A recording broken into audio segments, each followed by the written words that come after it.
Filipino names. Instant confusion for Australian Filipina couples.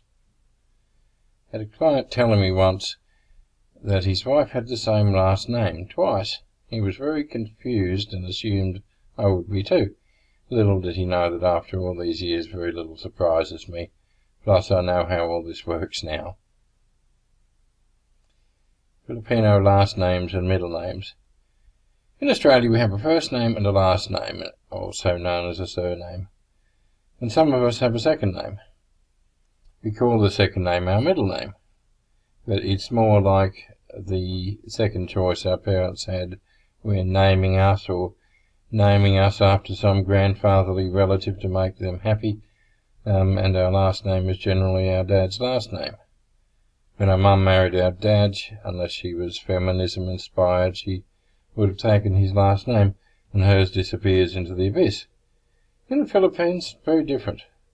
Everyone has a first name, a middle name, and a last name. First name, as per in Australia. Let's call her Maribel. Middle name. Now here's where it's different to the Aussie way. This is her mother's maiden name. So let's say her mum's last name used to be Garcia before she married.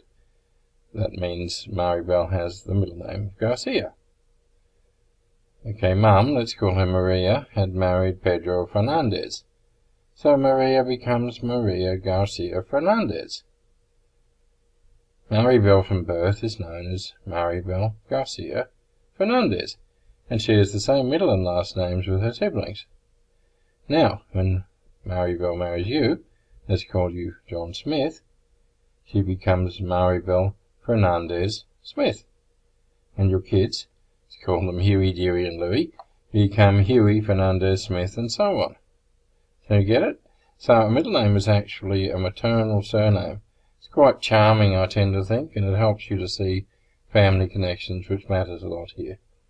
In my client's case, her parents, they were from different provinces and weren't related. They both had the same last name, so therefore her last name and middle names were the same, which looked really odd.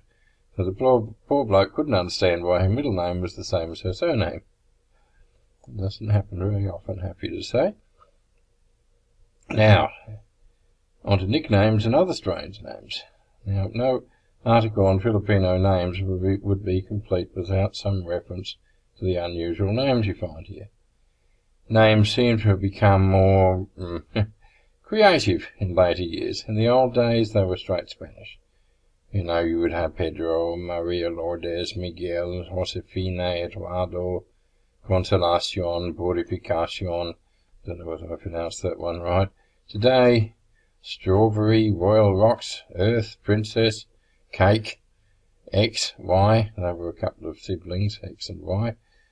Irish, Apple, Jerk, even. Then we get the composite names, which tend to be made up of part of mum's name and part of dad's. So you get Felixbert, Alvalin, Simon, Manileth, Joe Murray, Maribert, Philmar, Alness, Jimlu, Rogelin. I'm limiting the number of names I give here because I don't want any of our clients seeing their own names being listed as being funny. Girls born in April are commonly named April. Those in May often have the second name of May, or different spelling of May. And tossing in a superfluous H is popular too. So you get Jessica, John, Jun, Rose, Boy, Roy, all with an H tossed in there. And then most people have nicknames, and in many cases their relatives are not even sure what their real names are, because they only know them by the nicknames. So you get Boy, Junior, Baby. We have an auntie who's 65, I think, and she's known as Baby. Darling, Honey Boy, La La, Bum Bum. Had a client tell me I could call his fiancée Darling, and I said my wife would kill me if I did that. I have a relative called Baby Love. Might have been cute when he was small, but on a grown man it's a little odd, and he's not very cute at all. I think the ones that I like the most are the doorbell names. These are the names that sound just like doorbells. Jing jing, dong dong, bong bong, ting ting, ding ding, ning ning. Strange thing is, no one teases anyone about their names. All perfectly normal.